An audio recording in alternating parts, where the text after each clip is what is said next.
Guy, you look cute today. What is sweater You vest, like huh? my mohawk? I'm going for the mohawk look. How close am I? Faux hawk, mohawk, Pretty good, right? tomahawk. I mean, you got it all going on. But I like the Rock sweater chalk vest. Jayhawk. This I is like. not a sweater vest. This I think I've.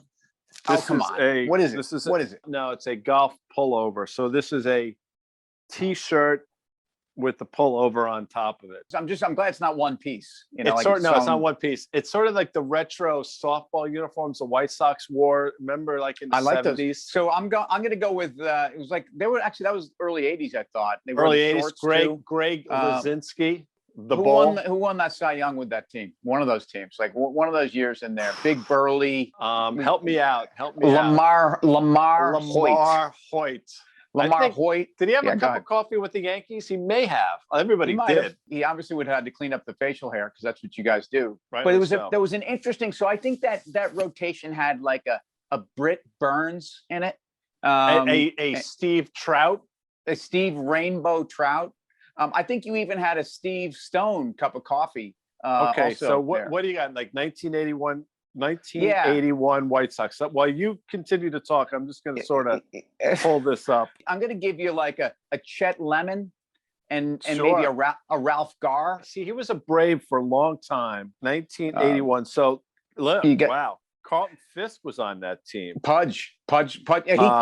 He made those guys into champions. I mean, he was the wily veteran that they brought on that transformed that team. And I'm going to go with, look, you got a Sweet Lou Whitaker and an Alan Trammell in their earlier years, probably just getting that Keystone double play together. Those no, wrong. That's a Detroit Tigers. You're conflating. Wow. But what I'll give you is all right, so one of the great names of all time. Okay, one of the great. Now, just stay with me for a second. Help me. Yeah. So if you brought your daughter, let's say your 9-year-old daughter to a game, okay, and asked this guy to sign her, I don't know, program, and he signed his name, you may have engaged in fisticuffs thinking he was saying something. He was naughty. Saying something. Yeah. Okay. Yeah. Okay. The first name is that of the great Met Expo. Rusty. And the last name. Oh, stop. Don't even. I can't say this. No, you can't. I can't say this. But it is it is so good. What do you do with that? But you don't do anything with it. You don't do anything. You just move forward. Okay. But I'll tell you that Tony Bernazard was on that team, and the now Hall of Fame Hal Baines was on that team. Hal Baines. And Rusty, whose last name begins with a K. Yes, it does. So again, I said no need to. So on that staff, by the way, I didn't. Can I tell you? You're going to be shocked to hear this. Okay. We got to talk about markets at some point. But yeah, I know we do. This is fun. At 38 years old. Yep. This once great Met was on this staff. I didn't know this.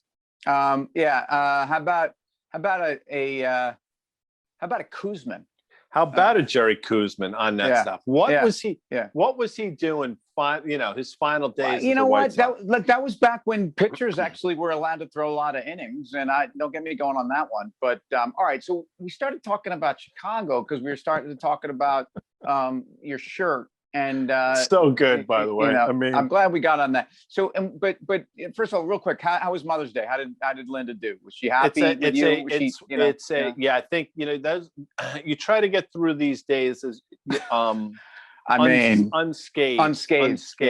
Yeah. Is that fair? I mean, that's a terrible thing, but yeah. No, it's just what it is because they are extraordinary at being moms and that there's so much pressure on delivering. There's no way you're going to possibly make them feel the delivery.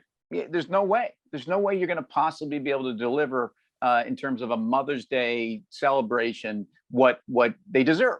How am I doing now? By the way, I think you're doing well. I'm playing to the audience here too, but it's true. I can't come on and say it's bullshit that they're actually expecting so much. I'm not saying that. I'm saying it's Mother's Day. You got to cherish it. You got to cherish them. And there's a lot of pressure. There's a lot to live up to, guy. So there's a lot of pressure for us to move on from that White Sox player whose name we won't discuss. A lot of pressure yesterday. Right. There were a lot of pressure for some stocks to report, a decent.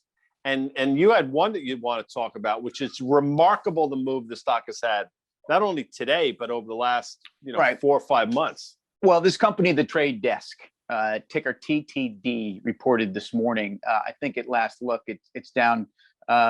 This one dove into the dirt more aggressively than a Lamar Hurt curveball falling off the table. I mean, this thing, Trade Desk, is down, I don't know, from close to $1,000 a share, now in the 480s. And they did what usually gives these high multiple stocks ammunition and excitement for people for whatever reasons, because it's idiotic. They did a 10-to-1 reverse stock split. So, I mean, a 10-to-1 stock split, excuse me. So that actually, the idiocy around what this did, for example, to Tesla or even Apple.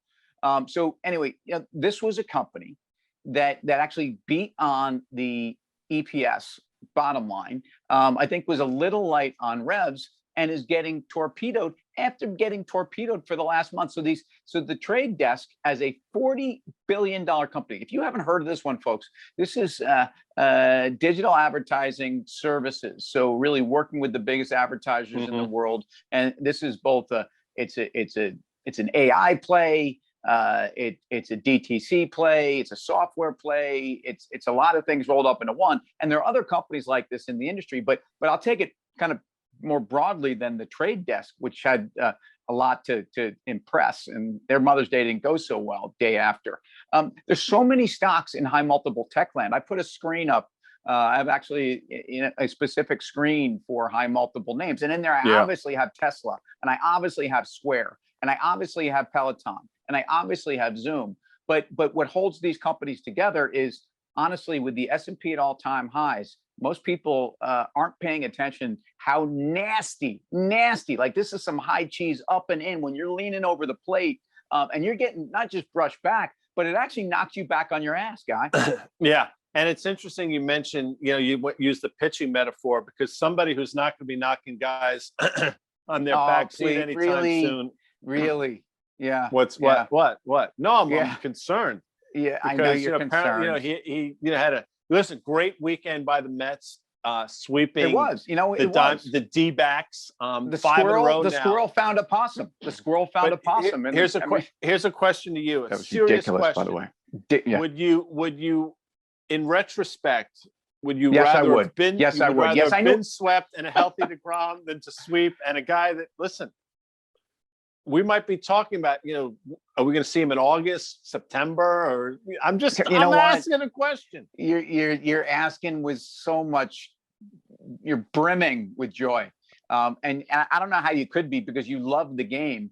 And as I believe you've been aware, and this was used so many times in the last month, that Jacob deGrom is must watch. I've got 100%. My quotes up, pal. 100%. Must watch pitching. Listen, so you're pulling for him. I know you're pulling for him because he's a competitor. He's like, if you had to choose a Met, not even by what they do on the field, but how they handle themselves all around the game, he'd be your guy. DeGrom. There's no other. Yeah, DeGrom.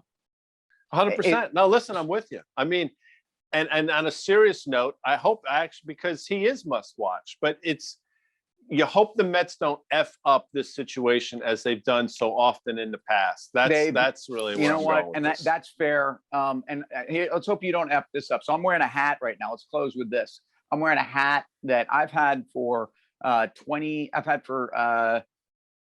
had this for 30 years. Nice.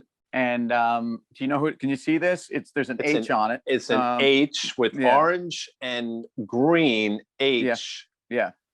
You got to help me. What if I told you mahalo? What if I said mahalo to you? By the way, we have a super fan from this state. Some University of Hawaii gear you got going on there. I got the Rainbow Warriors. By the way, I think by the way, we should tell the story.